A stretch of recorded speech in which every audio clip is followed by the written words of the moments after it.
Here's some raw footage of the Caravan invasion today at the United States border.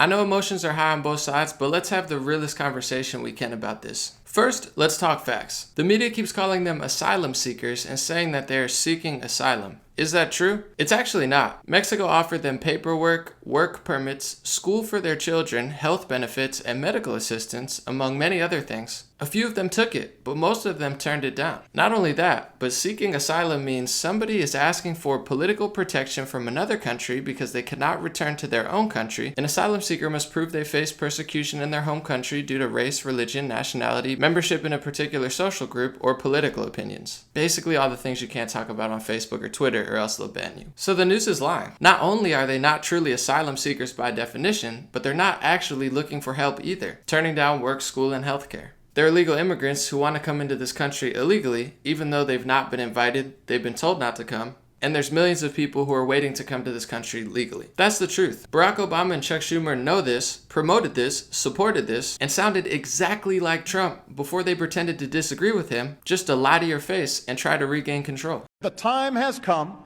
to pass comprehensive immigration reform. Now's the time to do it. Now's the time to get it done. Real reform means stronger border security, and we can build on the progress my administration's already made, putting more boots on the southern border than at any time in our history, and reducing illegal crossings to their lowest levels in 40 years. Real reform means establishing a responsible pathway to earn citizenship, a path that includes passing a background check, paying taxes and a meaningful penalty, learning English, and going to the back of the line behind the folks trying to come here legally. We must create a system that converts the current flow of primarily low-skilled illegal immigrants into the United States into a more manageable and controlled flow of legal immigrants who can be absorbed by our economy. Let me elaborate. The first of these 7 principles is that illegal immigration is wrong, plain and simple. Until the American people are convinced that we will stop future flows of illegal immigration, we will make no progress on dealing with the millions of illegal immigrants who are here now and on rationalizing our system of legal immigration. It's plain and simple and unavoidable. Okay, so now that we know that they're not asylum seekers, they're not actually seeking asylum, they turned down work benefits, school, and healthcare in Mexico, Democrat politicians and media lied to your faces. What else? Well, they're also throwing rocks, storming crossings and roadways, and there's 6 more caravans behind them. This is huge. This sets a huge precedent for the United States. But what really bothers me about this is California media companies and politicians are so desperate to bring 6 caravans of illegal immigrants, millions of illegal immigrants, and millions of refugees from other countries, but they don't even properly take care of their own citizens, which includes me. California leads the nation in poverty, ridiculous homeless problem in San Francisco and Los Angeles. Millions of people in these cities who need help today. They have the highest tax rate to start a small business, making it impossible for entrepreneurs and people trying to come from the bottom to even start a small business. More businesses fleeing the country than any other state in the United States. And these politicians and media sources still have the arrogance to not care about their own people, not even really try to figure out why the fire started and how to prevent another one from happening. And they're trying to forcefully set the precedent of pure weakness at the border. So if one caravan can come through and seek asylum, even though they're not, then the second one can come, and the third one can come, and the fourth one can come, and the fifth one can come, and the sixth one can come, and anybody can come. But they're politicians. They write the laws. So if the laws aren't even the law, why is our taxpayer money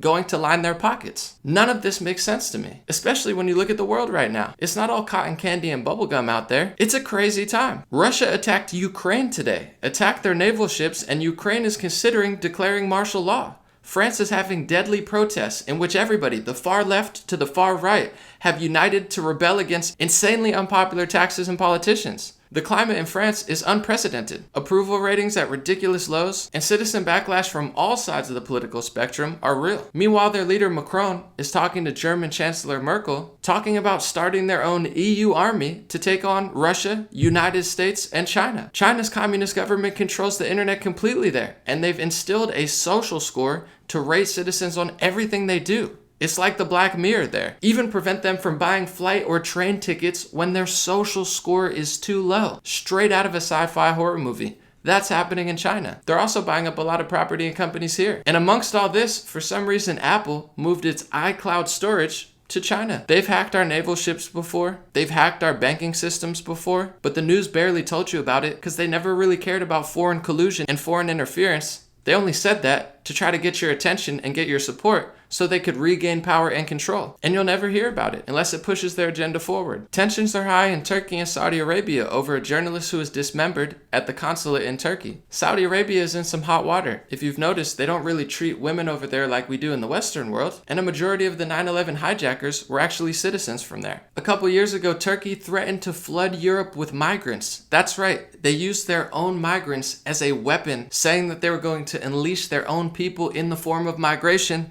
onto Europe. This stuff really happens. I mean, just look at Europe. Look what's happening in Europe. They don't talk about it on the news much, but it's going downhill fast because of really bad refugee and migration handling. This is a real crisis in the world. It's happening in Europe, it's happening in Canada and the United States, and it's not something to just scoff at or say anybody that wants to talk about it is racist and a terrible person just because you're weak, naive, confused, and too unintelligent to even understand the complexities of the world. It's not your right to censor, silence, or yell at everybody who wants to have that conversation.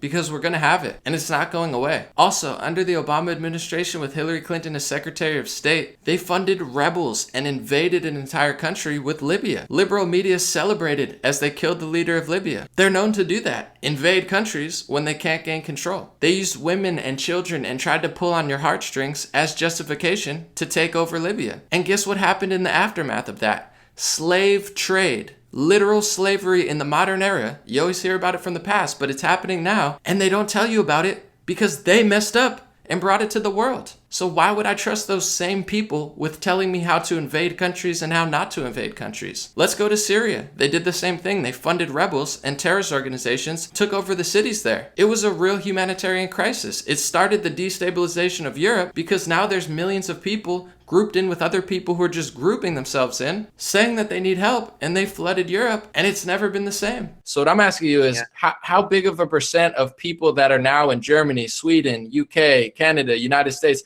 how big of a percentage of them do you think are ISIS fighters directly? Well, I think maybe 25% out of them are ISIS, Al-Qaeda, and Jabhat al-Nusra. And that's not a low number because, you know, it takes one guy with a suicide belt to blow up a cafe and kill. In Syria, the media always use pictures of little girls and women and children, once again to pull on your emotional heartstrings to make you think that their agenda was a good agenda. But it wasn't. It didn't help Syria. It didn't help the United States. It didn't help the Middle East. But that's what they did. And those same people are telling you to let in 1, 2, 3, 4, 5, 6 caravans into the United States. I don't trust it. I'm sorry. Just because I'm kind and compassionate and loving and fair and honest doesn't mean I'm weak and foolish and naive. Weakness is not kindness. And for somebody who's been more liberal leaning my entire life, all I see from the liberal media, liberal politicians, and the progressive wing is foolishness, weakness, and naivety, claiming that illegal immigration and caravans are a race, even though a lot of people in Tijuana don't even want them there. It's because it doesn't actually make sense. Not to mention the human trafficking and rape problem they have at the border, but the media and activists pretend like they don't care about that because it doesn't fit their very narrow, foolish agenda. And it's just getting creepy. The world hasn't always, and probably won't always be,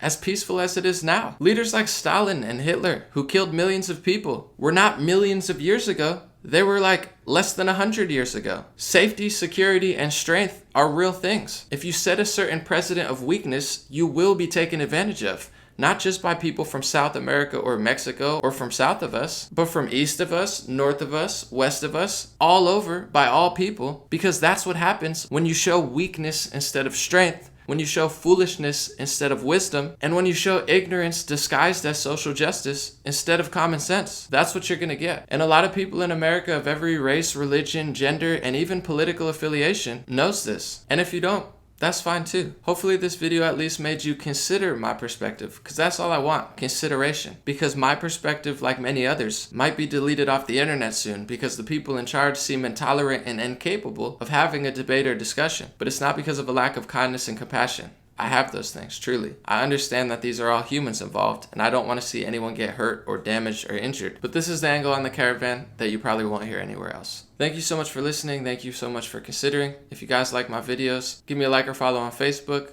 subscribe to my YouTube channel, sign up to my free email list in the comment section, and support on Patreon if you would like. God bless you. God bless everybody. Have an amazing week.